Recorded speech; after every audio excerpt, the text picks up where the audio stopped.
Alors aujourd'hui, je vais introduire l'une des méthodes géophysiques. C'est ce qu'on appelle d'une façon générale les méthodes électriques, parce qu'il y en a plusieurs quand même.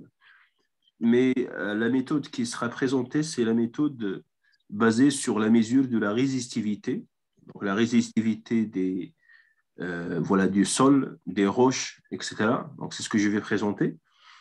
Et ça a permis, donc, ce travail de terrain, il permet de réaliser une modélisation, on peut dire, et par la suite de détecter voilà, la présence, donc de détecter ou bien de décrire la même chose, les anomalies présentes, et ça peut donner des informations intéressantes aussi sur la nature voilà, la nature du sol en profondeur, bien sûr.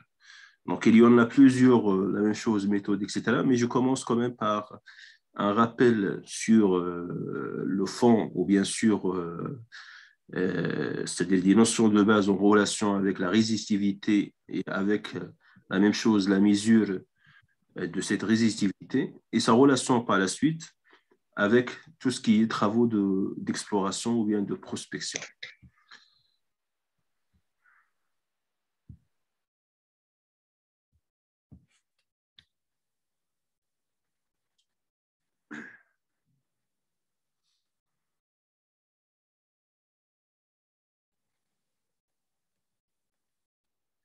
Donc, le principe de la méthode de la résistivité électrique, il est basé sur tout simplement les deux caractéristiques des conducteurs, donc, à savoir ce qu'on appelle la conductivité électrique proprement dit, et par la suite, l'inverse de cette conductivité, à savoir la résistance, ou bien, et qui dit la résistance, on peut l'exprimer par unité, la même chose de longueur ou bien de surface, et dans ce cas, on parle de résistivité.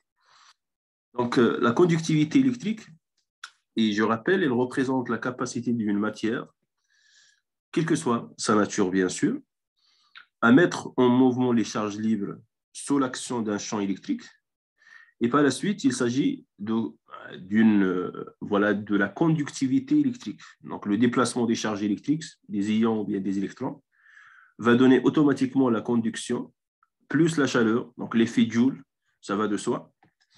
Sinon, la résistance, c'est l'inverse de la conductivité et il mesure l'opposition au passage d'un courant électrique et peut permettre la même chose de caractériser un matériau, étant donné qu'il y a, surtout dans le cadre de la prospection ou bien l'exploration ou bien la recherche minière, il y a quand même une grande différence au niveau de la résistivité entre les différents matériaux ou bien matières. Et par la suite, si on arrive à avoir une bonne idée sur la résistance ou bien encore la résistivité, c'est possible d'avoir une idée aussi sur la nature des matériaux. Voilà. Il est basé sur la mesure de potentiel électrique généré par l'injection d'un courant contenu dans le sol. Et ça, c'est pourquoi ça? Parce que tout simplement, la résistance à la fin, il y a une relation directe entre la résistance, la différence de potentiel électrique et par la suite le courant. Donc, si vous arrivez à mesurer les deux éléments, c'est-à-dire le courant et la même chose, c'est-à-dire la différence de potentiel, donc automatiquement, vous calculez la résistance et théoriquement, donc, si vous avez la même chose, des connaissances de la forme géométrique, ici, on parle du sol qui est étendu. Donc, théoriquement, c'est possible aussi de calculer ce qu'on appelle la résistivité. Un petit rappel, donc la loi d'Ohm, déjà, que vous connaissez, je pense. Donc, vous avez ici le R, à savoir la résistance électrique, est égale la tension divisée par l'intensité du courant. Donc, on la mesure en ohm, c'est-à-dire l'unité, c'est ohm. Alors, sinon, on peut aussi, voilà, donc définir la résistance électrique ou bien donner une autre formule pour la résistance électrique en relation tout simplement avec la forme géométrique, si vous voulez. Et dans ce cas, on dit pour l'exemple que vous avez ici, que la résistance est égale à ρ, donc c'est la résistivité électrique du milieu, fois le L, donc à savoir la distance. Donc, cette distance, c'est un facteur géométrique, donc vous avez la distance, divisé par la surface. Et ça va de soi, déjà pour les conduites, ou bien pour les, c'est-à-dire, ce n'est pas les conduites, mais pour les fils électriques. Alors toujours, si vous avez un câble, par exemple, électrique, sur une distance qui est importante, on parle toujours d'une perte, bien sûr, d'énergie, voilà, en relation avec la longueur. Et la même chose, cette perte, elle est liée aussi à la section ou bien à la surface transversale tout simplement du câble. Donc, c'est la même chose qu'on a ici. Vous avez une relation avec la longueur, donc c'est-à-dire la différence entre le premier pôle et le deuxième. Donc, voilà. La différence de tension, elle est mesurée entre les pôles à une distance de L, divisée par la surface. Voilà. Donc, la surface, disons la surface transversale tout simplement. Donc, à la fin, l'euro, il est égal à V sur I, ou bien la tension sur l'intensité, donc qui est une surface, donc mètre carré divisé par le L, c'est en mètres. Donc, mètre carré sur L, ça donne mètre. Et finalement, volt, la même chose sur ampère, c'est l'unité en ohm. Donc, finalement, la résistivité, c'est en l'unité, c'est en ohm mètre. Voilà. Donc, c'est-à-dire, c'est comme si vous avez une résistivité linéaire ici. Mais ça va de soi qu'il s'agit d'un facteur géométrique. Donc, vous avez à la fois la différence entre, c'est-à-dire la distance entre les deux électrodes, on peut dire, où on fait la mesure tout simplement de la tension, et la même chose, la surface. Donc, c'est important de prendre aussi la surface en considération. Voilà. Une seconde, j'ai une remarque, s'il vous plaît. Ah, ou bien un message.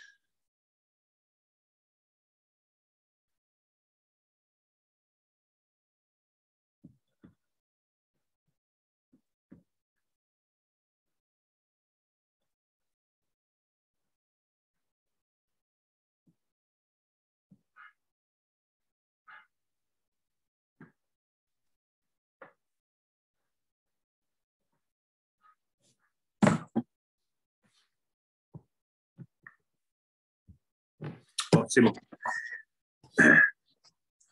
Bon, j'espère que c'est bon. Ça, c'est un rappel des cours, disons, du lycée ou bien, voilà, je pense que c'est du lycée. Donc, il s'agit de la définition de la résistance et par la suite, la définition, la même chose, de la résistivité électrique. Donc, par longueur et par la même chose, par surface.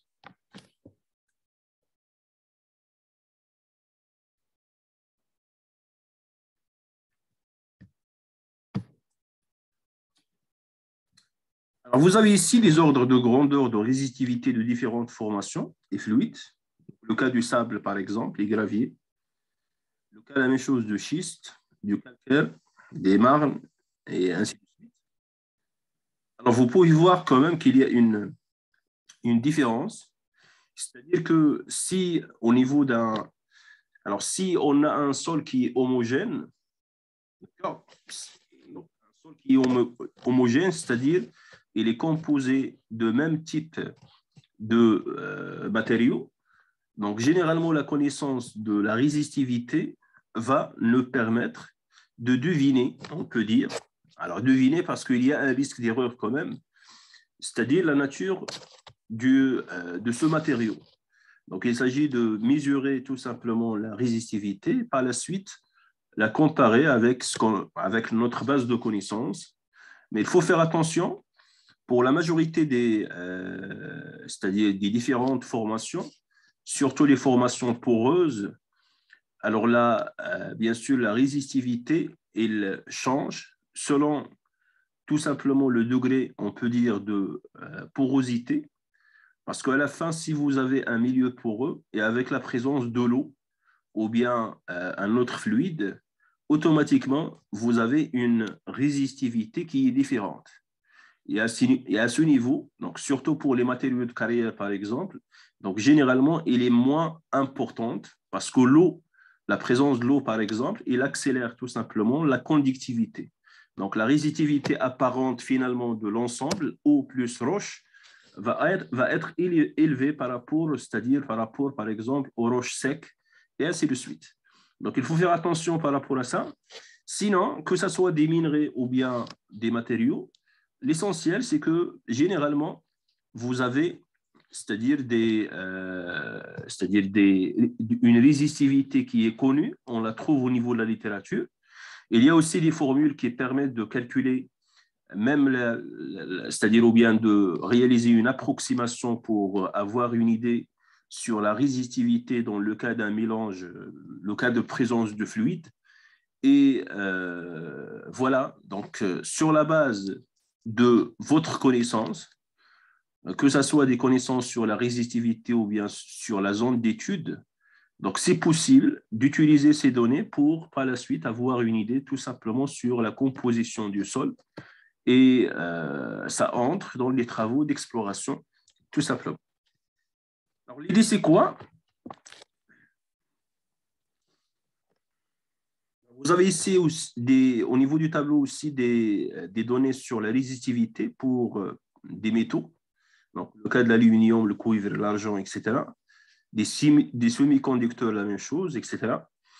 Et ce qui est intéressant, c'est que la loi d'Ohm nous permet quand même de prévoir le cheminement des filets de courant dans un milieu homogène isotrope. Bien sûr, en réalité, on n'a pas un milieu homogène. Donc, généralement, si on parle de la composition du sol, donc vous avez plusieurs matériaux, voilà, plusieurs types, et par la suite, ce qui est mesuré, si on arrive à réaliser une mesure de la résistivité du sol, alors normalement, ce qui est mesuré, c'est ce qu'on appelle la résistivité apparente. Apparente dans le sens que ce n'est pas une résistivité d'un matériau, par exemple, donné, mais voilà, il s'agit du résultat voilà, final, c'est-à-dire que vous avez plusieurs couches, peut-être, plusieurs types de matériaux et par la suite plusieurs résistivités. Et si moi je fais une mesure finale, donc il faut faire attention voilà, au niveau de l'interprétation. Je vais revenir à ce problème-là par la suite. Donc l'écoulement du courant se fera par des filets rectilignes rayonnant autour de A. Alors le A ici, c'est où vous avez quand même donc, le potentiel électrique. Alors ça, c'est une source du courant électrique. Ici, et pour éviter, parce qu'il y a plusieurs façons quand même c'est-à-dire de brancher, donc ce que je vais vous montrer par la suite, soit un branchement en dipôle, ou bien la même chose en un seul pôle, comme ce cas-là. Et par la suite, pour éviter les interférences entre les filets de courant et la même chose, les courbes d'éco-potentiel. Donc ici, généralement, vous avez une décharge, c'est-à-dire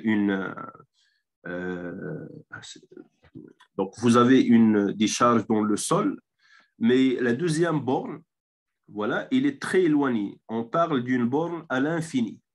Alors, quand je dis à l'infini, c'est-à-dire tout simplement qu'il est éloigné suffisamment de la première.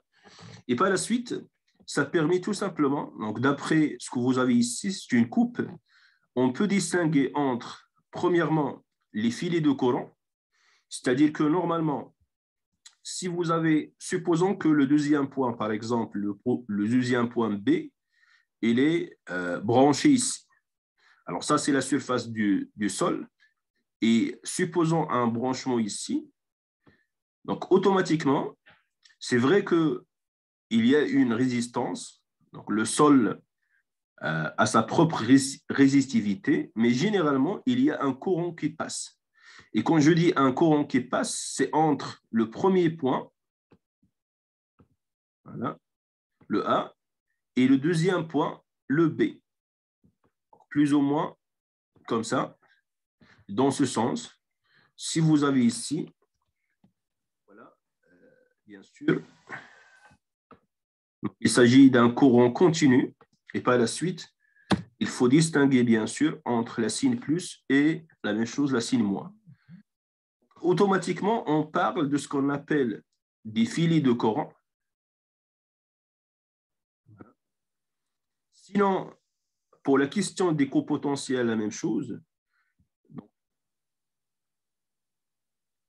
En s'éloignant de plus en plus de points de contact, le point A, donc vous avez la même chose, des potentiels électriques plus faibles. Donc, si on suppose que le système ou bien que le terrain il est homogène, alors généralement, c'est possible de définir des courbes d'écopotentiel, c'est-à-dire, tout simplement, donc, je prends la borne A, elle est là, voilà, à une distance fixe de A, dans le sol, bien sûr, par exemple, une distance de R, qui est R, le potentiel, il est pratiquement le même. C'est ce qu'on appelle des courbes d'écopotentiel. Si je passe à une distance plus importante, automatiquement, vous avez, voilà, vous avez un deuxième,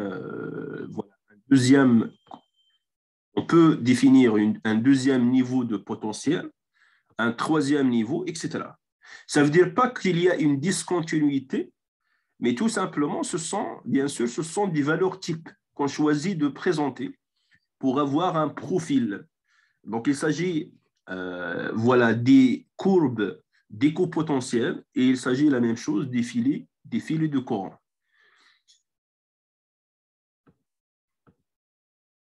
Donc, l'écoulement de courant se fera par filet rectiligne rayonnant autour de A et produira des variations de potentiel dans le sol à cause de la résistance ohmique. Je rappelle voilà la formule que j'ai donnée tout à l'heure, à savoir le R, il est égal au V divisé par quoi? Divisé par I. Voilà.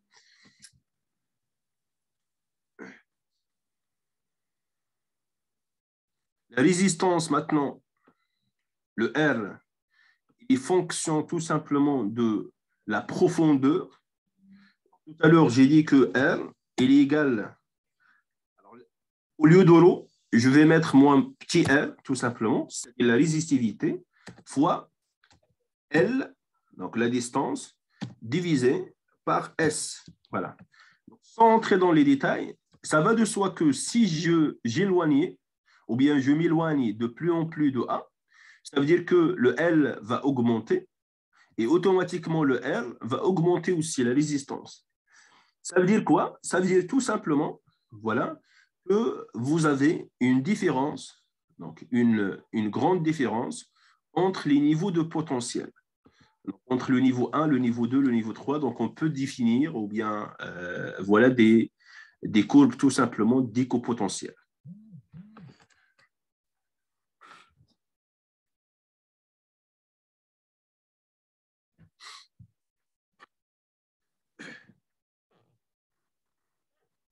Dans un milieu homogène, et d'après ce que je viens d'expliquer, le potentiel V, le potentiel V appliqué à un point, par exemple le C1. Alors, quand vous trouvez un schéma comme ça, je répète encore une fois, alors ça c'est la source de courant. Par contre, le C2, s'il n'est pas branché, ça veut dire qu'il est à l'infini. D'accord? Et à l'infini, pour éviter, alors quand je dis à l'infini, c'est-à-dire à une distance qui est importante.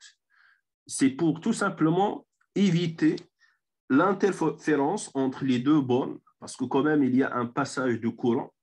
Donc, ce qui permet tout simplement d'avoir une pénétration dans le sol qui est importante. Alors, une fois, je vais par la suite présenter, c'est-à-dire les techniques utilisées. Alors, ce que je présente déjà ici, c'est l'une des techniques, à savoir ce qu'on appelle c'est-à-dire une configuration tout simplement en un pôle. Donc, vous avez ici un seul pôle et ça permet automatiquement une pénétration qui est importante dans le sol, ce qui permet la même chose d'avoir une idée c'est-à-dire sur la composition plus ou moins du sol, mais en profondeur, à la différence des autres méthodes que je vais présenter par la suite. Donc, dans un milieu homogène isotrope, le potentiel V dû à une source ponctuelle décroît, donc, comme j'ai expliqué, proportionnellement à la distance R et d'autre part, proportionnel à l'intensité I du courant envoyé et à la résistivité, bien sûr, du milieu. Donc, ça va de soi. Donc, voilà. Donc, ici, les équipotentiels, ce sont ces courbes-là. Et vous avez toujours une décroissance. Liée à quoi? Liée tout simplement à la résistivité du milieu. Donc, une couche de 10 cm, ce n'est pas une couche d'1 mètre, de 2 mètres, d'une dizaine de mètres. Donc, automatiquement, avec l'éloignement, ou bien si vous allez en profondeur, ça va de soi que, bien sûr, vous avez une résistance plus importante à l'électricité ou bien au courant. Et automatiquement, vous avez des potentiels qui sont moins importants. Alors, voici maintenant pour le cas de demi-espace. Alors, quand je dis demi-espace, c'est ce que vous avez ici, c'est-à-dire un terrain. Donc, le point, l'électrode, il est là. Par contre, ici, vous avez de l'air, tout simplement. Donc, on peut dire que la résistance, elle est infinie. Donc, voilà. Par contre, vous avez un demi-espace, c'est-à-dire le reste. Et la résistivité, ou bien la formule de la résistivité, elle dépend de la géométrie. Donc, c'est pour ça qu'il faut bien préciser de quoi on parle. Tout à l'heure, quand j'ai présenté cet exemple, j'ai défini la résistivité comme étant égale à la résistivité, voilà, donc, ou bien la résistivité comme étant égale voilà, à la différence de potentiel, le V divisé par I fois A divisé par L, donc à savoir la longueur, bien sûr, divisé par tout simplement la surface. Alors déjà, à partir de cette formule-là, on peut voir qu'il y a si vous voulez, qu'il y a une proportionnalité entre la résistivité proprement dit et voilà, donc la surface et la longueur. Alors, c'est la même chose avec un développement mathématique de la même formule et pour une forme en demi-espace, on démontre maintenant que le potentiel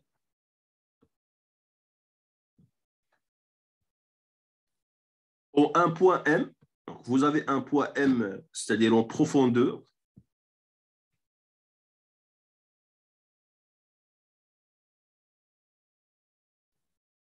le potentiel, il a une relation tout simplement avec la distance, le R1, la distance de A à M,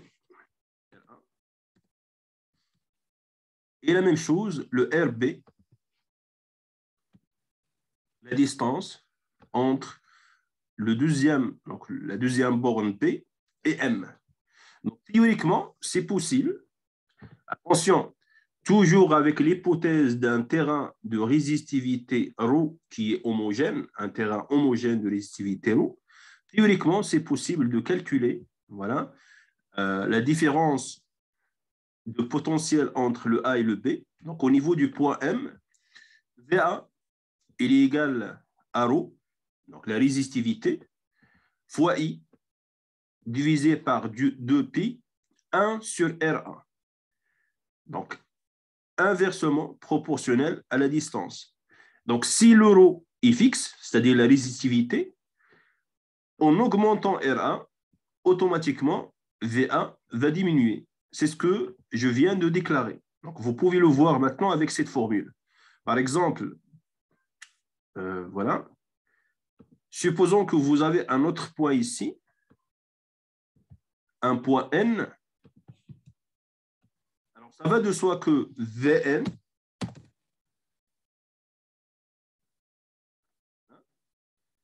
par rapport à A, bien sûr, Bien, je vais écrire tout simplement V. Alors,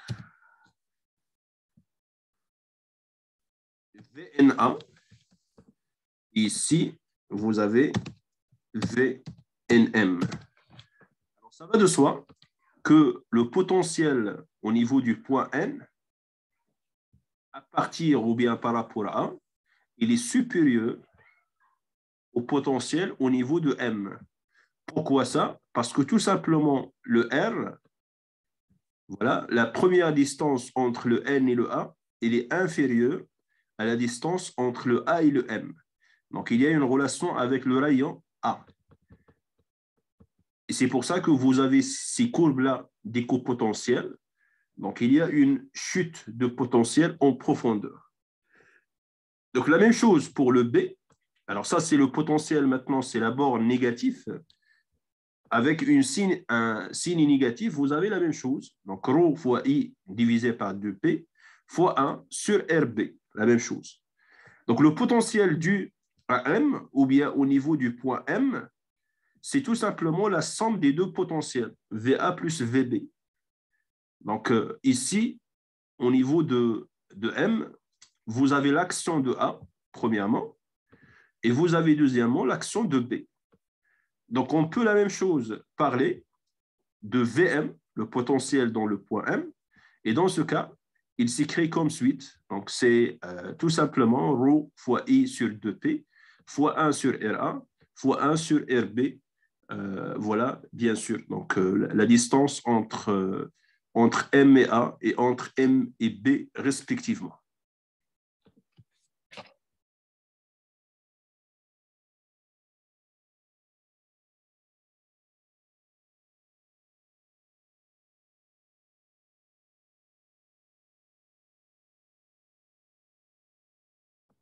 J'espère que c'est bon. Donc, les formules ne nous intéressent pas vraiment, mais je les ai ajoutées ici. Je les ai ajoutées ici pour montrer tout simplement la relation entre le potentiel et la distance, c'est-à-dire par rapport à un point.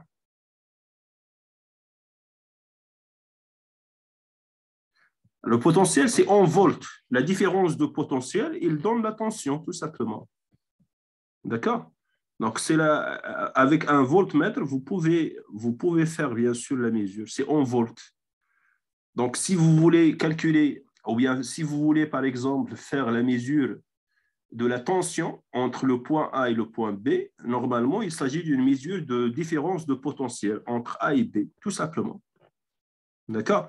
Donc, si vous appliquez alors les deux bornes maintenant, ou bien une borne, elle est connectée c'est-à-dire avec le sol. Donc, automatiquement, le courant va passer dans le sol. Par contre, donc, voilà, avec la résistivité et étant donné la résistance du sol, donc automatiquement, vous aurez un potentiel qui est de plus en plus faible. Donc, c'est toujours bien sûr, en volts. Volt divisé par ampère, ça donne ohm, c'est-à-dire la résistance. Voilà.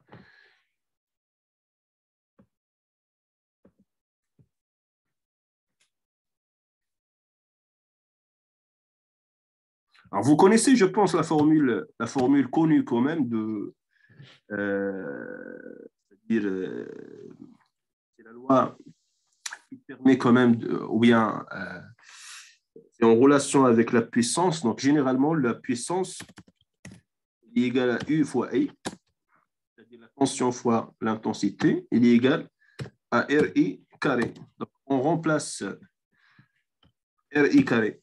On remplace tout simplement la tension. Bien sûr, c'est dans le cas des courants continus. Donc, on remplace la tension par tout simplement le RI, c'est-à-dire la résistance fois l'intensité. Par la suite, R égale à U divisé par I. Donc, généralement, le U, c'est une différence tout simplement de potentiel entre deux points. C'est ça. D'accord? Donc, maintenant, si vous appliquez, c'est-à-dire vous appliquez une tension au niveau de A,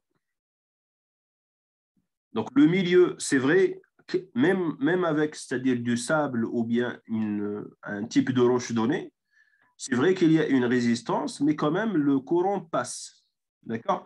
Et automatiquement, on prouve, ou bien c'est facile de voir que la tension, ou bien le potentiel, il a tendance c'est-à-dire à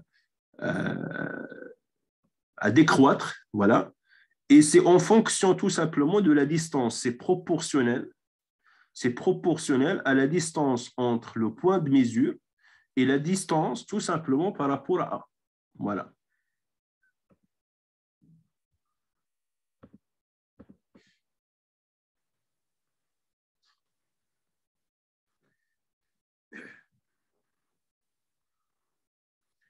Alors maintenant, quelle est l'utilité, c'est-à-dire pour l'exploration? Alors tout ça, c'est bien, un terrain homogène avec un électrode, etc.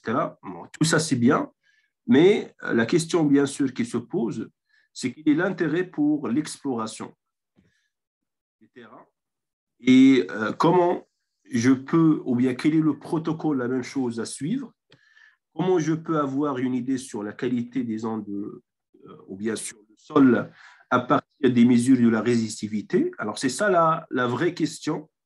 Et généralement, voilà, on peut répondre à cette question surtout donc, avec l'utilisation de 4 électrodes.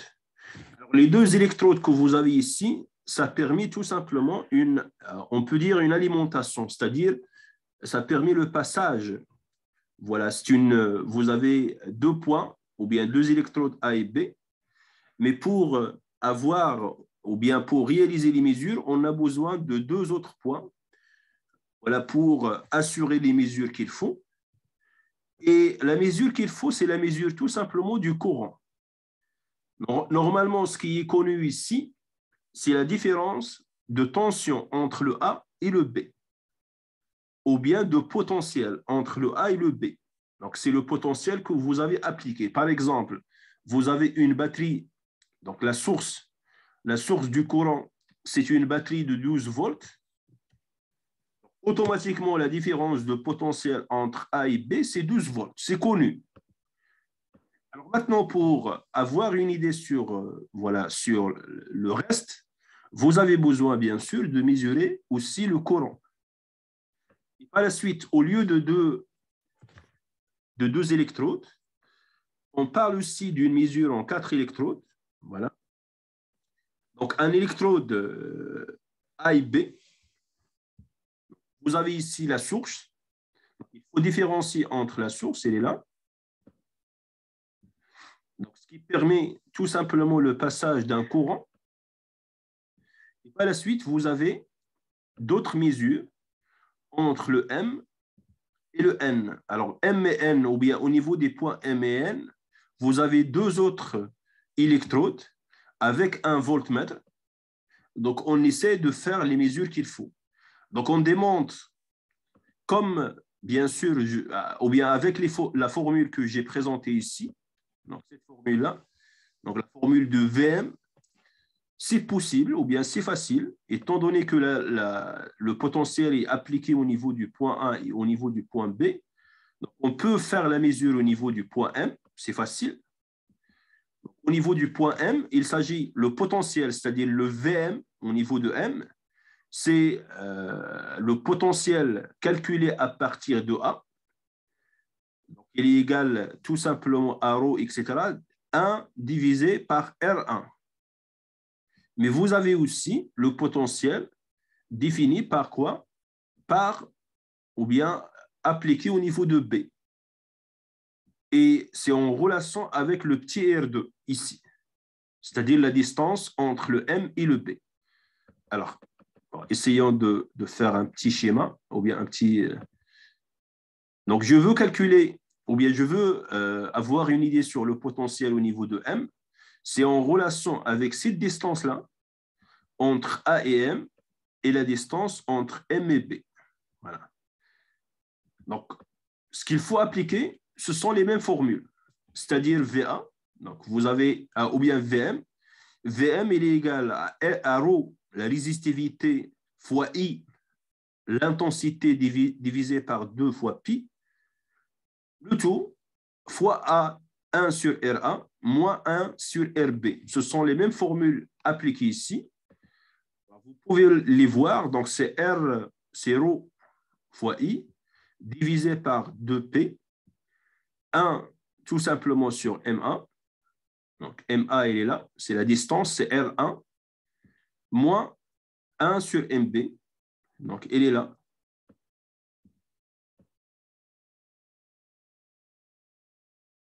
Voilà.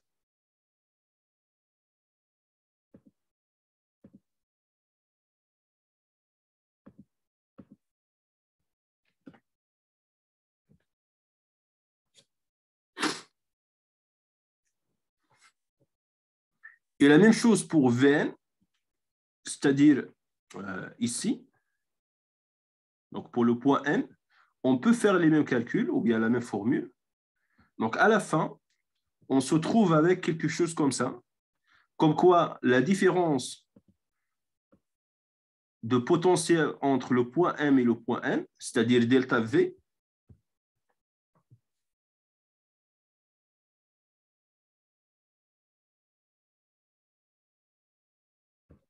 alors delta V, il est égal tout simplement à ρ fois I divisé par 2pi, le tout, donc fois 1 sur R1, moins 1 sur R2, moins 1 sur la somme de 1 sur R3, moins 1 sur R4. Donc, on peut par la suite montrer, donc à partir de cette formule-là, on peut montrer facilement, et c'est ça, donc sans faire attention à toutes ces formules, le plus important, c'est la dernière formule, à savoir que la résistivité du sol, si vous voulez, c'est-à-dire le petit ρ, il est égal à quoi?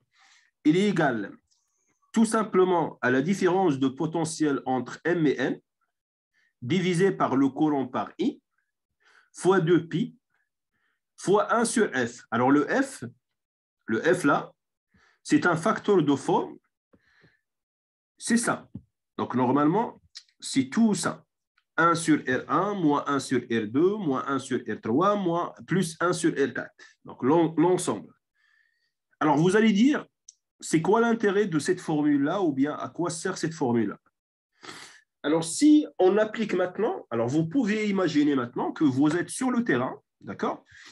Et vous avez besoin de connaître la nature, par exemple, de la couche superficielle. Donc la première couche du sol, sur la base tout simplement de la résistance ou bien de la résistivité des matériaux. Donc, en théorie, si je connais la résistivité des matériaux, ça va me permettre ou bien m'aider au moins avec d'autres, bien sûr, d'autres méthodes, surtout si vous avez une connaissance au préalable, ça va vous aider à définir en quelque sorte la nature des matériaux. Donc, toute la question, ou bien tout votre besoin, c'est tout simplement par rapport à la résistivité. Donc, j'ai besoin de calculer ou bien de mesurer la résistivité. Alors ici, cette formule-là, elle permet tout simplement une mesure rapide et simple de la résistivité. À savoir, pour connaître la résistivité du sol, je vais tout simplement utiliser une source du courant, c'est-à-dire une batterie, généralement une batterie de 12 volts, ou bien des piles aussi de 9 volts. Voilà. Donc, je vais appliquer, ou bien je vais brancher ça au sol, donc point A et B, à une distance donnée, bien connue bien sûr, il faut connaître la distance entre le A et le B.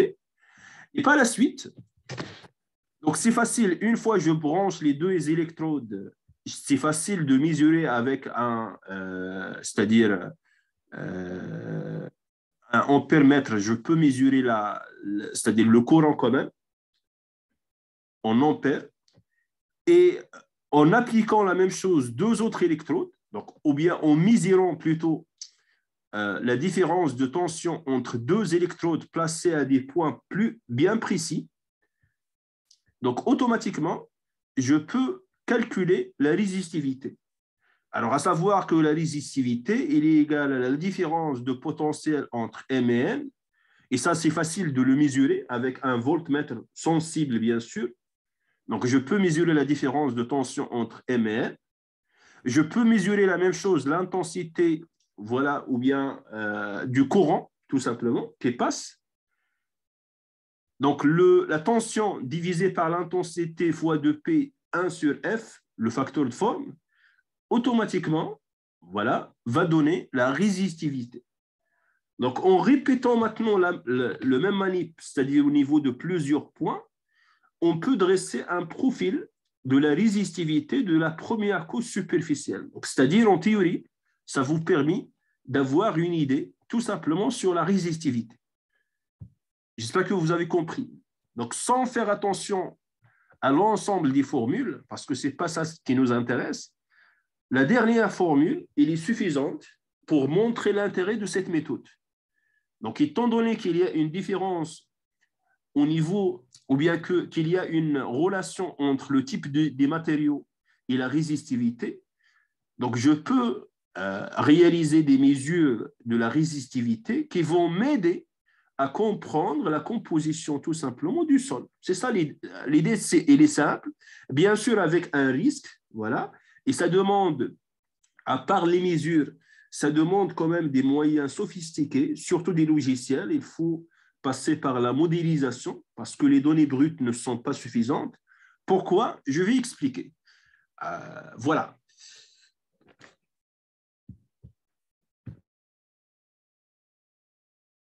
Alors déjà, pourquoi, ou bien une réponse au pourquoi, c'est-à-dire pourquoi une mesure simple ne permet pas d'avoir vraiment une idée sur la composition du sol. Parce que tout simplement, toutes ces formules-là que je présente ici, voilà, elles sont basées sur l'hypothèse que le milieu il est homogène. Et ça va de soi que généralement, le milieu n'est pas homogène vraiment. C'est-à-dire que à la fin, ce que vous faites, ou bien ce que vous mesurez avec ce protocole-là, ce n'est pas vraiment la résistivité des, c'est-à-dire des matériaux, à part et sauf si vous avez le même matériau ici, par exemple une couche de sable. Alors, si vous avez une couche de sable, je ne sais pas, de 2 mètres ou bien de 3 mètres de profondeur, et la distance entre c'est-à-dire ces points n'est pas importante, donc généralement, on mesure la résistivité du sable. Par contre, supposons maintenant que vous avez du sable, mais vous avez aussi d'autres matériaux. Par exemple, ici, je ne sais pas, une partie des pierres, du marbre, etc. Alors, automatiquement, le milieu n'est pas homogène. Et ce que je mesure à la fin, ce n'est pas la résistivité du sable ou bien la résistivité d'un autre matériau, parce que ici, c'est la résistivité résultante, ce qu'on appelle la résistivité apparente. C'est-à-dire, c'est comme s'il s'agit d'une modélisation. Alors, en réalité, vous avez un ensemble, c'est-à-dire un sol qui est hétérogène, mais au niveau des calculs, ou bien au niveau de la modélisation, c'est comme si vous avez l'équivalent tout simplement de tout ça comme demi-espace homogène. Et ce demi-espace homogène, il a une résistivité apparente d'euro. Alors, bien sûr, cette mesure-là n'est pas fidèle à la réalité du sol ou bien à la réalité du terrain. Donc, pour passer maintenant des mesures de la résistivité apparente à la réalité, si vous voulez, plus ou moins, voilà, en relation avec la composition du sol, il faut premièrement réaliser des mesures sur plusieurs points, des dizaines, voire des centaines, ça dépend de la méthode. Et deuxièmement, il faut toujours un logiciel puissant ou bien qui permet de réaliser les calculs, les modélisations, voilà, pour à la fin sortir avec le bon modèle, plus ou moins, avec un risque bien sûr toujours, le bon modèle qui traduit la réalité tout simplement.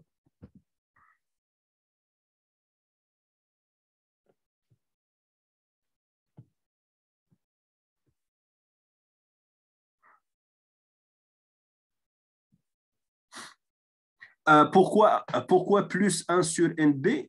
Parce que normalement ici, au niveau de la formule, bon, c'est une bonne question. Parce qu'au niveau de la formule, normalement, vous avez 1 sur, voilà, moins, d'accord? Il y a voilà, moins, donc le signe ici, donc le signe moins, il faut l'ajouter, moins, entre parenthèses, 1 sur N1, moins 1 sur NB. D'accord? Donc, moins avec moins, ça va donner plus, tout simplement. J'espère que c'est bon.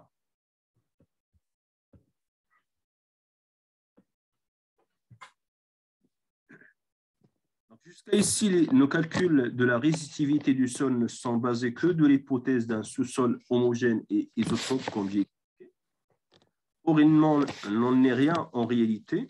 Donc, le but de la prospection électrique par la suite est justement de permettre aux géophysiciens de se faire une image voilà, de la structure et des hétérogénéités ou bien des hétérogénéités du sol à la fin. Voilà.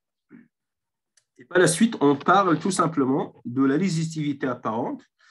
Alors, le schéma que je viens de présenter, ou bien de. Voilà, il est reproduit ici tout simplement.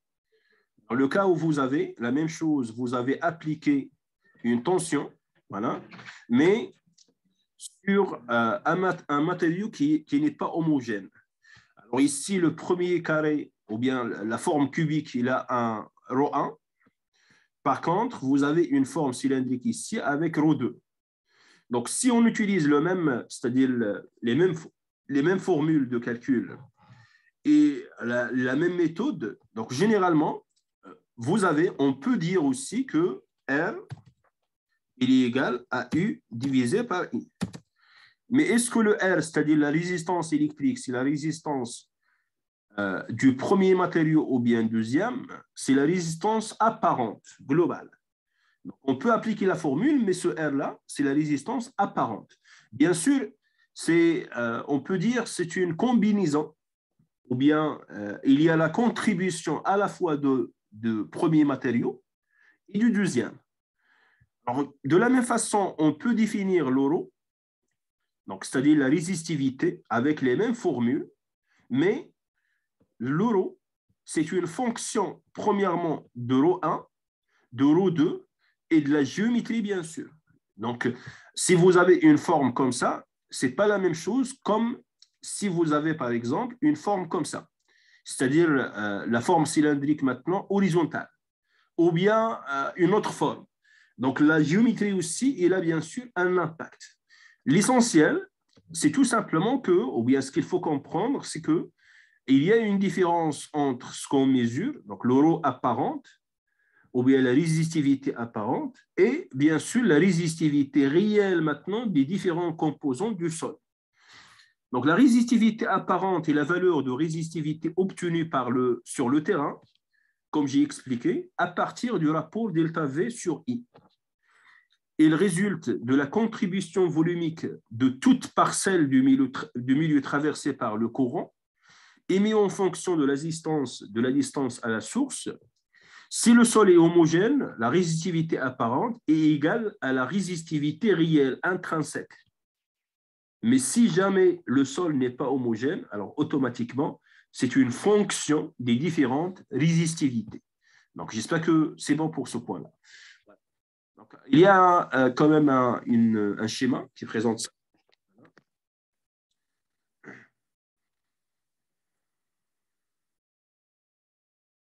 Alors, vous avez ici le cas où vous avez premièrement une première couche avec ρ, donc la résistivité qui est faible, 30 ohms mètre, par rapport à la deuxième où la résistivité elle est importante, 2000 ohms par mètre, ou bien mètre plutôt.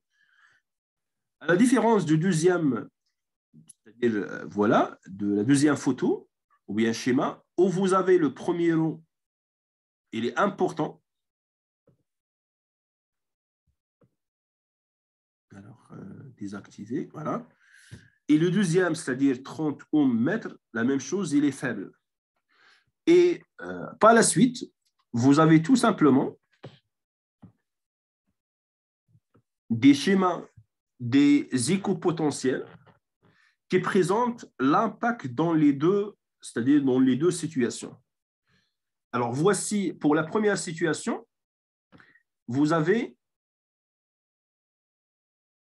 une résistivité qui est faible, et par la suite, les équipotentiels sont très proches. Alors, pourquoi? Alors, par rapport au deuxième cas, bien sûr, que vous avez ici.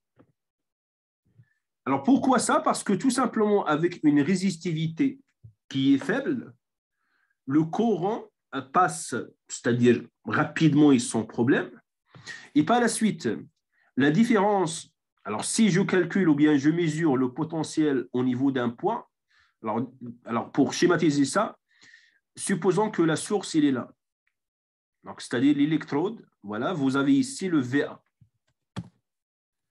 Alors, si maintenant la résistivité de milieu il est faible, ça veut dire que la conductivité elle est plus importante.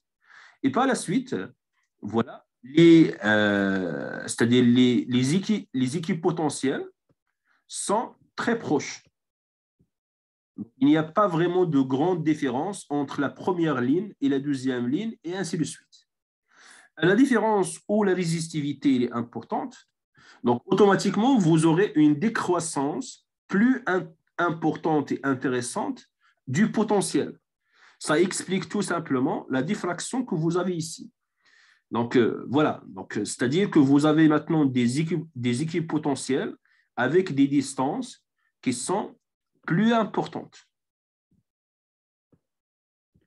À la différence du deuxième, donc c'est l'inverse, vous avez ici une résistivité qui est importante et par la suite, une différence, bien sûr, en comparant avec le premier, une différence entre les équipotentiels importante.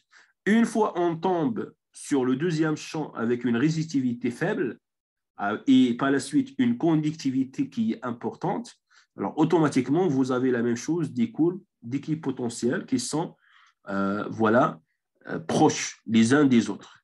Bon, en tout cas, l'essentiel, ou bien ce qu'il faut comprendre, c'est que la présence soit de plusieurs couches, comme le cas ici, ou bien c'est-à-dire d'un autre matériau perturbant, comme le cas ici par exemple, va tout simplement perturber, voilà, le passage du courant dans le sol, et par la suite, la mesure, la même chose, la résistivité finale apparente ne traduit pas vraiment la résistivité du sol, voilà, mais il s'agit de la résistivité de l'ensemble. Alors, le cas le plus complexe, c'est ce que vous avez ici.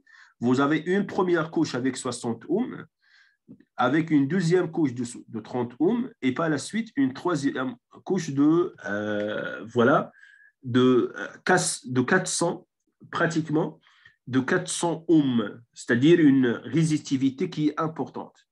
Alors, vous pouvez voir ici que, et c'est ça la relation, dans le cas où la résistivité est plus importante, les équipotentiels sont de plus en plus éloignés. Voilà.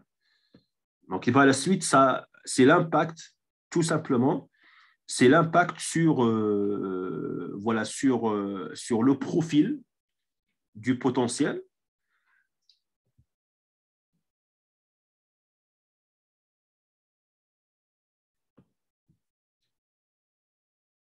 Donc, la même chose ici, une explication.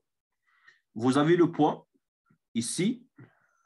Donc, le poids A, par exemple, qui va émettre, bon, le courant passe par ces points-là. Et par la suite, si vous avez un corps conducteur, quand je dis un corps conducteur, c'est-à-dire un corps avec une résistivité qui est faible par rapport au milieu. C'est le cas que j'ai présenté. Alors, c'est le cas que j'ai présenté ici. Alors, avec une résistivité, le R, l'euro égal à 30, une résistivité plus faible que 200, on peut dire que la première couche elle est plus conductrice de l'électricité que la deuxième couche. Ça va de soi. Donc, la résistance elle est faible et par la suite, la conductivité elle est plus importante. Donc, si jamais, c'est-à-dire dans ce schéma-là, pour tomber sur ce cas-là, on peut imaginer un corps avec un ρ non pas égal à 400 ohms, mais par exemple égal à 4 ohms mètres, tout simplement.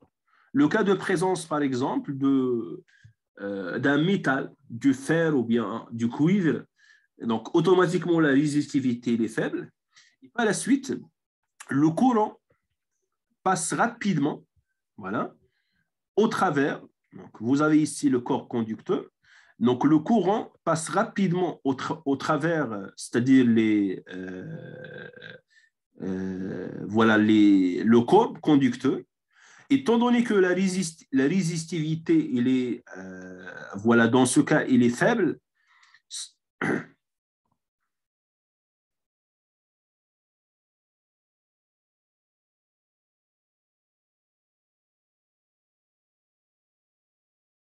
voilà, c'est ça. Donc, vous avez tout simplement un éloignement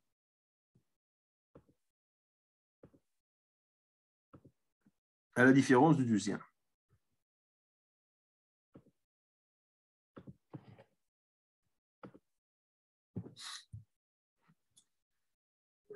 Alors, le protocole, c'est ce qui est montré ici. C'est ce qui nous intéresse tout simplement. Donc, pour mesurer la résistivité du sol, on utilise un quadripôle formé d'un dipôle d'injection de courant pour injecter le courant et d'un dipôle pour la mesure de la différence de potentiel, c'est-à-dire le V. Donc, C plus et C moins, ce sont les électrodes pour injecter le courant à partir d'une batterie. Et la même chose, il faut bien sûr brancher un ampèremètre qui permet de mesurer tout simplement l'intensité ou bien voilà. Sinon, vous avez la même chose entre P1 et P plus et P moins. Vous avez un voltmètre, ce qui permet de mesurer la différence tout simplement de potentiel. Voilà. Donc, première étape, injection d'un courant entre C plus et C moins. Mesure du potentiel entre P plus et P moins. Le potentiel est fonction de la distribution de la résistivité du sous-sol et du courant d'ohm. Alors maintenant, ce qui est intéressant, c'est que tout simplement, ou bien premièrement, 50% du tout le courant circule sur une profondeur inférieure à la séparation des électrodes. Voilà. Et par la suite, donc d'ailleurs c'est ce que vous avez ici au niveau du schéma. Donc, vous voyez que voilà, le courant, il circule. Donc la circulation du courant reste à la partie supérieure. Donc généralement, la profondeur de circulation, il a une relation avec tout simplement la distance entre l'électrode 1 et l'électrode 2. Et par la suite, si par exemple les deux électrodes sont très proches, à quelques centimètres ou bien à 1 mètre et demi, alors automatiquement, on mesure pratiquement la résistivité de la couche superficielle, donc la première couche. Si maintenant l'électrode, la deuxième électrode, elle est éloignée de la première, alors automatiquement, on arrive, ou bien on va passer en profondeur. Donc, vous avez un passage en profondeur. Donc, pour augmenter la pénétration dans le sol, on augmente tout simplement la séparation des électrodes. J'espère que vous avez compris c'est quoi l'intérêt de ça. Parce que moi, quand je veux réaliser de l'exploration du sol, je veux aller, bien sûr, suffisamment en profondeur. Et par la suite, pour connaître la composition, c'est-à-dire des différentes couches à différentes profondeurs, disons, ou bien à différentes profondeurs, on va tout simplement essayer, premièrement, de réaliser plusieurs mesures avec une distance donnée entre les deux électrodes. Supposons une première distance, par exemple, d'1 mètre entre les deux électrodes. Ça, c'est la première phase. Une fois que je fais la mesure, alors normalement, ça va donner tout simplement voilà, des résultats pour la première couche superficielle. Une fois que je termine la première série de mesures, je vais tout simplement voilà, éloigner maintenant les deux bornes du double, voire le triple, donc selon les modes opératoires utilisés. Et par la suite, je vais pénétrer plus voilà, en profondeur. La même chose, une fois que je termine la deuxième série, je réalise une troisième série et ainsi de suite. Donc, ça dépend du besoin, bien sûr, de votre besoin tout simplement, et des objectifs, la même chose, de l'étude.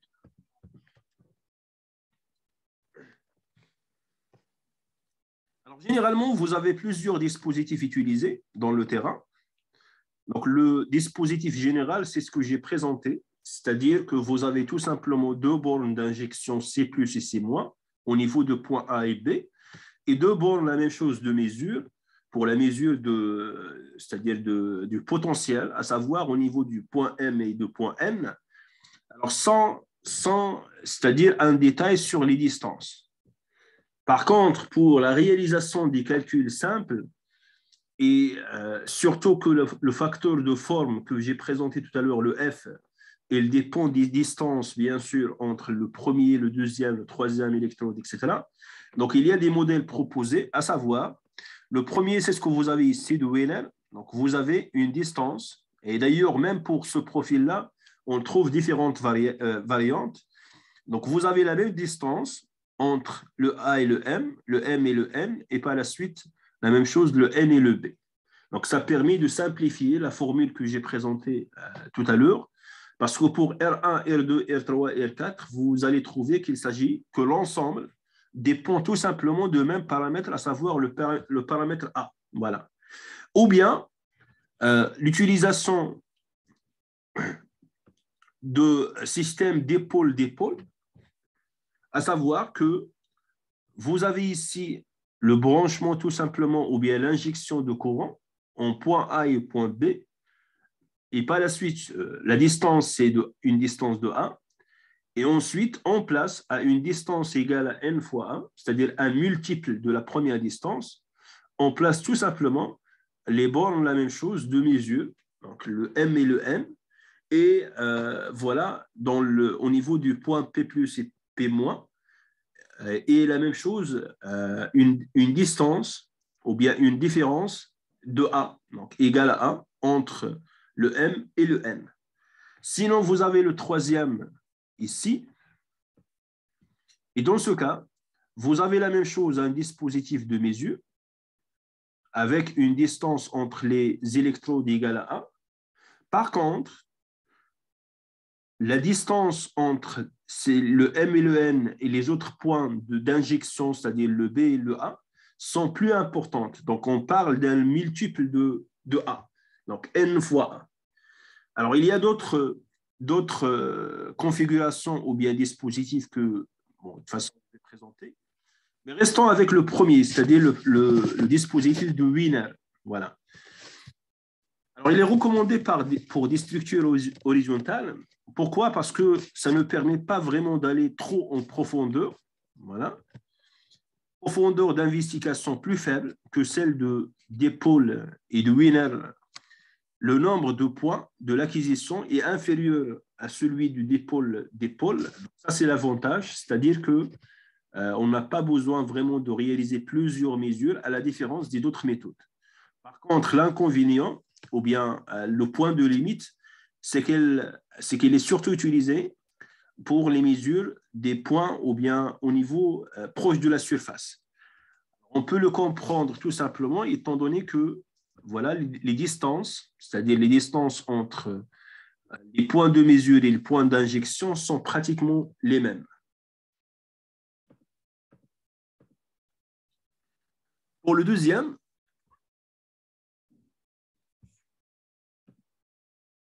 donc celui-là, ici au niveau des graphes, c'est le troisième.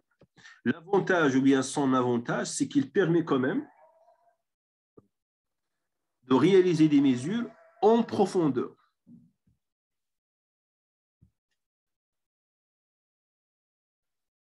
Une seconde, s'il vous plaît. À la fin d'Adam, je vais reprendre.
Alors, vous pouvez voir ici, c'est pour ça que j'ai revenu quand même à ce schéma.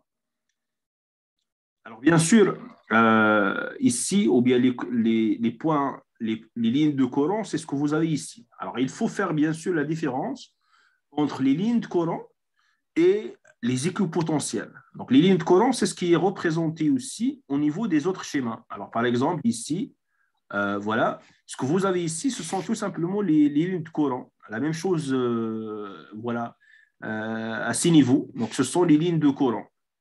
Par contre, les équipotentiels, c'est ce qui est représenté ici par les petits cercles. Donc, premier, deuxième, troisième, etc. Alors, bien sûr, avec l'hypothèse que le milieu ici, il est homogène, mais ce n'est pas grave.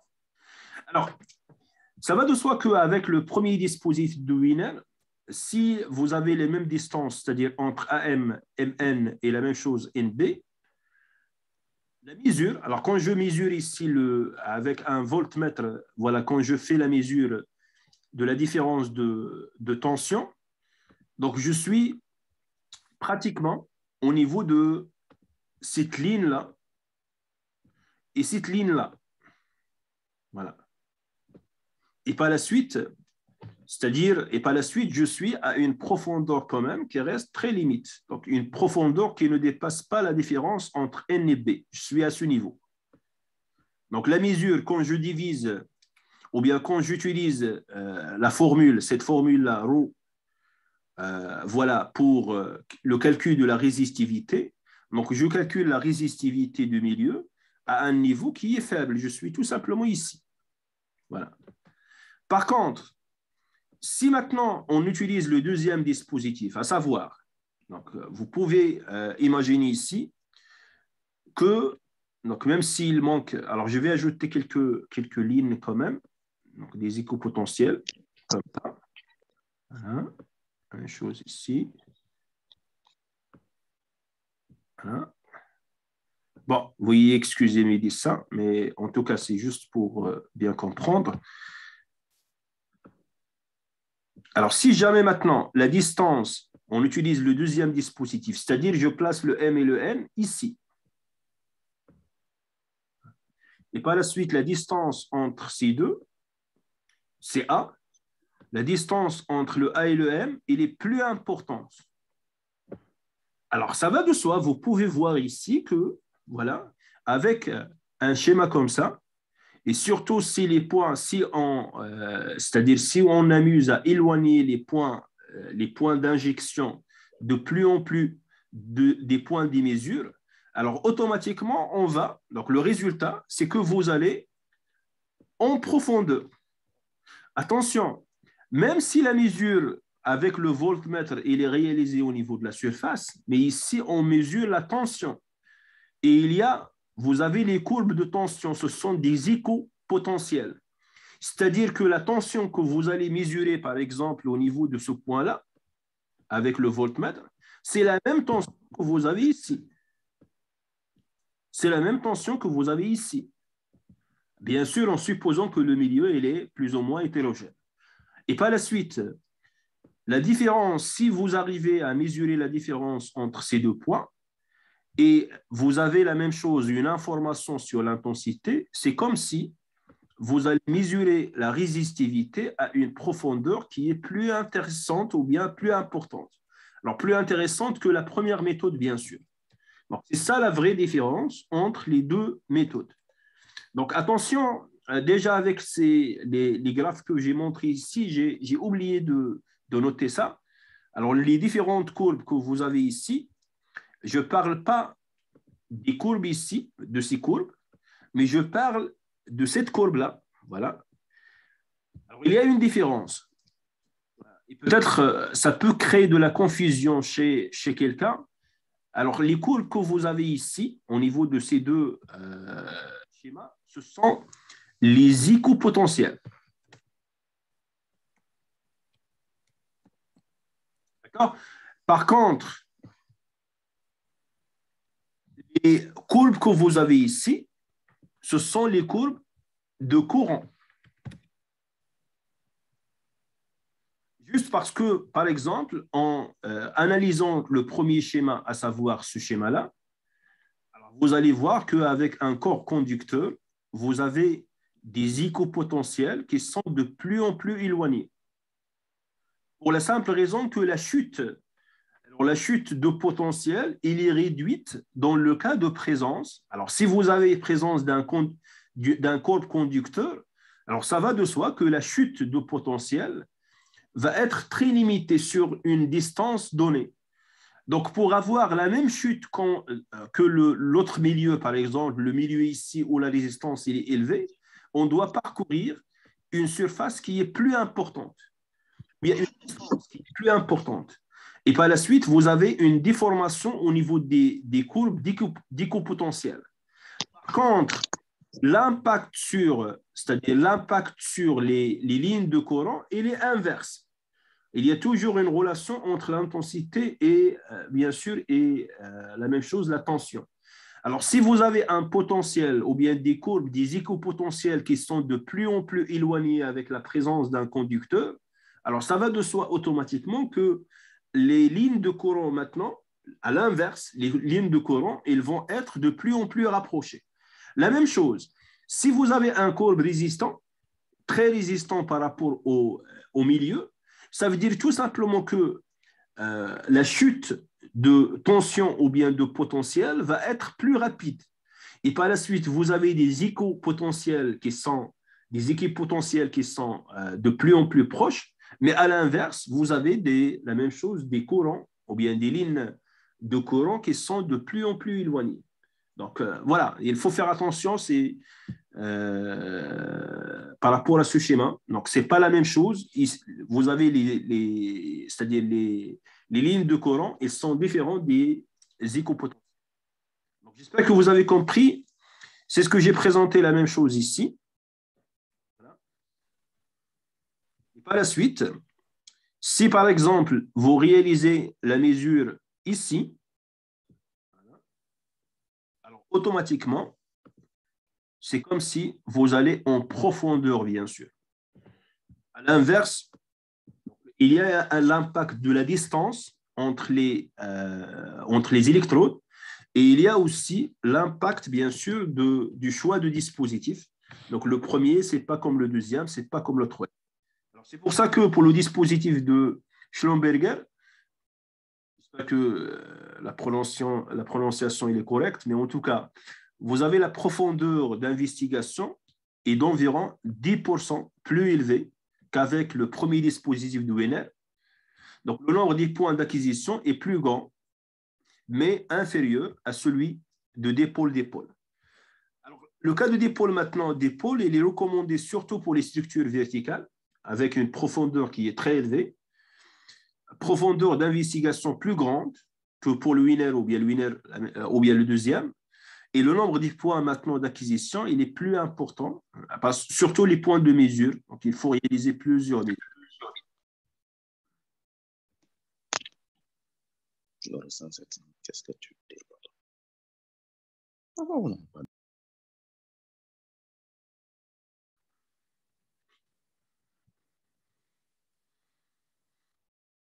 Alors, on peut parler aussi de dispositif pôle-dépôle, c'est-à-dire que vous avez un seul point, donc le point ici, donc le point d'injection. Par contre, le deuxième point, il est très éloigné, il est à l'infini. Par la suite, alors pourquoi un système comme ça? C'est surtout pour aller en profondeur, parce que si le deuxième électrode il est très éloigné à l'infini, automatiquement, vous aurez un profil comme ça, symétrique en profondeur. Et automatiquement, avec un dispositif de mesure, donc celui-là, c'est possible d'aller plus en profondeur. Voilà. Alors sinon, le dispositif, la même chose, pôle, c'est-à-dire vous avez un point, la même chose d'injection, mais la deuxième borne, il est à l'infini. La même chose pour la mesure de la tension ou bien le voltmètre. Vous avez aussi une première borne et la deuxième, il est à l'infini. Alors, ça permet la même chose d'aller, c'est-à-dire d'aller vers des profondeurs plus intéressantes, mais le problème, c'est par rapport à la précision, parce que quand même, la mesure de la différence de tension, elle est entre un point et un autre qui est à l'infini. Donc, automatiquement, il y a bien sûr un problème ou bien l'inconvénient, c'est par rapport tout simplement aux précisions. Alors maintenant, le système utilisé au niveau de terrain, c'est qu'ensuite, à partir ou bien sur la base de ce que je viens de présenter, donc le sondage électrique reste une méthode d'exploration de ce sol qui repose sur la mesure de la résistivité électrique, donc ohm mètre. Celle-ci caractérise la capacité du courant électrique à circuler dans le milieu naturel. Sa connaissance permet d'appréhender la structure et par la suite la lithologie du sous-sol. Alors, ça va de soi qu'on aura besoin peut-être par la suite, surtout s'il y a un intérêt, d'utiliser d'autres méthodes, par exemple tout ce qui est la même chose, géochimie, les méthodes géochimiques, pour, bien sûr, pour avoir ou bien pour une connaissance plus profonde, si vous voulez, tout simplement de la composition. Alors ça permet déjà de donner une idée, mais ça va de soi qu'on a besoin, bien sûr, de d'autres méthodes pour, pour avoir une idée plus claire. Donc, l'injection d'un courant d'intensité connu et la mesure par la suite de la distribution du potentiel électrique nous donne une estimation de la résistivité apparente du sous-sol. Donc, l'instrument de mesure, c'est un système d'acquisition qui permet ou bien qui contient les protocoles. Ça dépend, donc il faut bien définir le protocole. Un résistivimètre pour la résistivité apparente du milieu. Sinon, une batterie de 12 volts, voire aussi comme j'ai dit tout à l'heure, le 9 volts, il est utilisé. Alors, pour l'un des protocoles les plus utilisés, 64 électrodes en acier inoxydable, 4 câbles par la suite avec des couleurs différentes, soit généralement des couleurs jaunes comme vous avez ici sur la photo, pour les systèmes d'acquisition, donc qui relient les électrodes au système d'acquisition, et finalement des connecteurs de câbles. Ça permet bien sûr de réaliser l'ensemble des mesures. Alors, par la suite, il s'agit au niveau de terrain de placer les électrodes, donc, les électrodes à la fois d'injection et les électrodes aussi de mesure, donc M et N, que vous avez ici, réaliser une série de mesures et finalement interpréter. Donc, la méthode utilisée généralement, c'est qu'ensuite, on va commencer par une première série de mesures. Donc, ce que vous avez, par exemple, ici, vous avez les points. Donc, avec le dispositif, alors le protocole montré ici, c'est le protocole de Wiener. Alors, par la suite, pour le reste, c'est plus ou moins la même chose. Voilà. Alors, il s'agit de placer au départ les 4 électrodes, donc avec la même distance entre les deux premiers et par la suite le reste. Donc, vous avez une distance A. Voilà. Donc, on place les 4. Alors, en réalisant la mesure, vous avez la résistivité au niveau de ce point-là, à une profondeur donnée, bien sûr, à une profondeur qui reste, qui n'est pas trop élevée, bien sûr, au départ. Donc, par la suite, je vais changer la même chose, le dispositif, je vais aller dans ce sens. C'est-à-dire, je vais placer les mêmes électrodes, mais maintenant, au niveau des points de 2 à 5. Ce qui va me permettre d'avoir une liste sur la résistivité au niveau de ce point. Et par la suite, de 3 à 6, donc, j'aurai la résistivité ici, et ainsi de suite. Je vais aller petit à petit. Donc, c'est ce qui est schématisé ici. Voilà. Les premiers, A et B avec M et N, il va vous donner la résistivité dans un point. Alors, par la suite, la deuxième, la troisième, la quatrième, etc. Voilà. Donc, une fois, je vais finir la première série, et qui dit la première série, c'est comme si vous avez réalisé quand même un scan de la première couche. Voilà. Une fois je vais finir ça, je passe à la deuxième couche.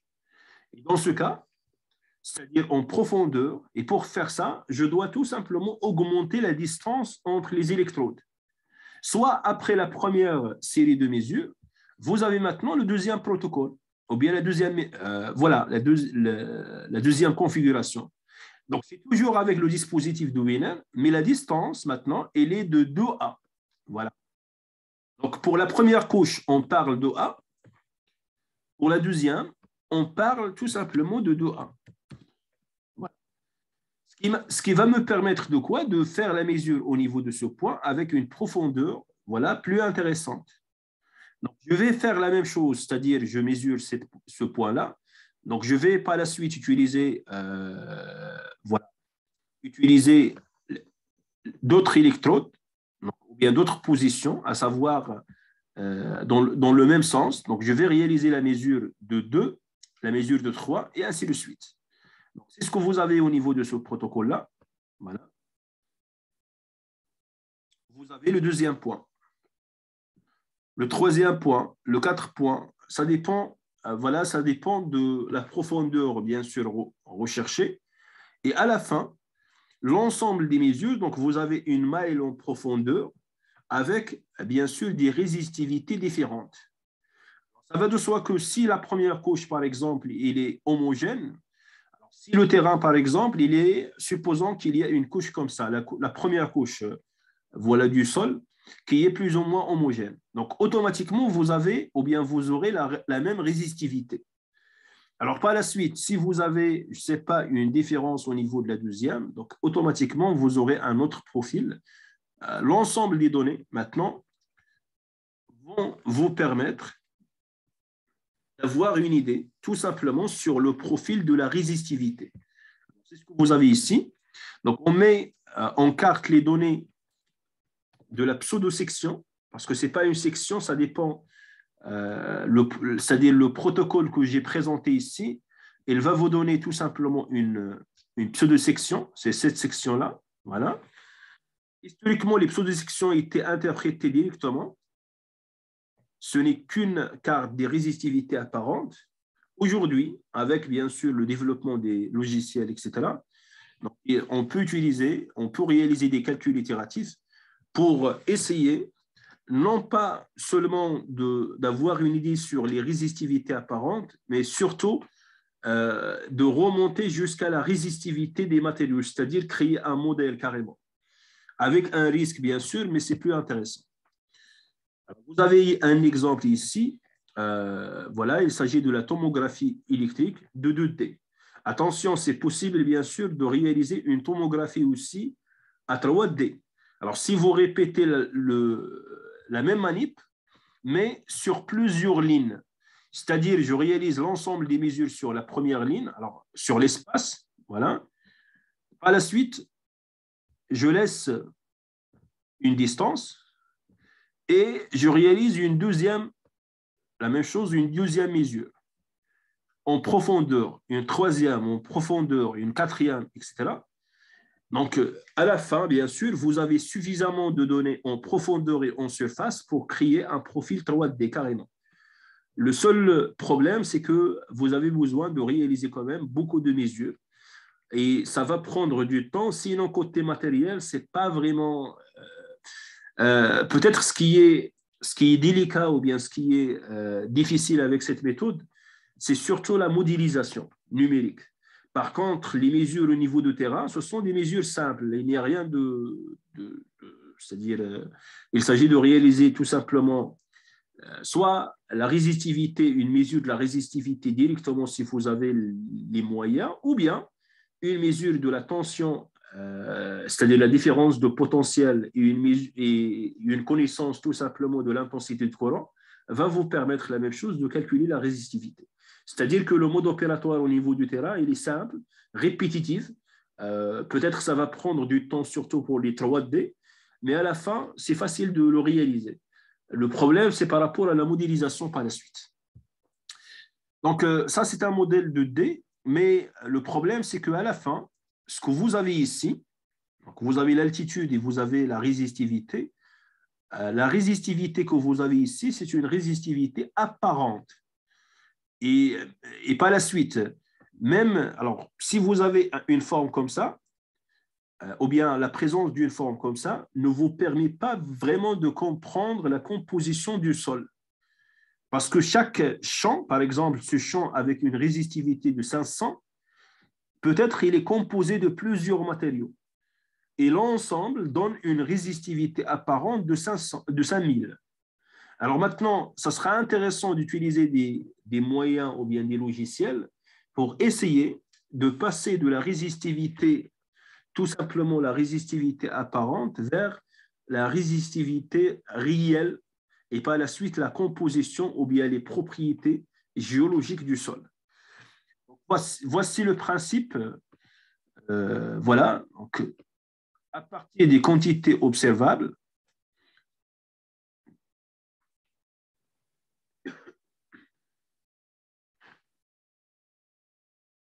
c'est possible de définir les propriétés physiques et finalement les propriétés géologiques. Voilà. Donc, on peut aller bien sûr dans un premier sens ou bien dans un deuxième. Ce qui nous intéresse, c'est surtout ce qu'on appelle l'inversion géophysique, c'est-à-dire à partir des quantités observables, parce que quand même, on peut réaliser déjà une première modélisation. Donc, si vous avez des connaissances sur la composition, par exemple, du sol, je peux créer un modèle de la résistivité. Donc, je peux aller de la réalité ou bien des propriétés géologiques pour créer un modèle de la résistivité et par la suite, le profil, que ce soit des éco-potentiels ou bien des lignes d'intensité, du courant, des lignes de courant. Voilà. Sinon, je peux inverser la donne et par la suite, à partir de mesures de la résistivité maintenant, je peux aller voilà, vers les propriétés physiques. Donc, c'est la résistivité. Alors, les quantités observables, c'est la tension, c'est l'intensité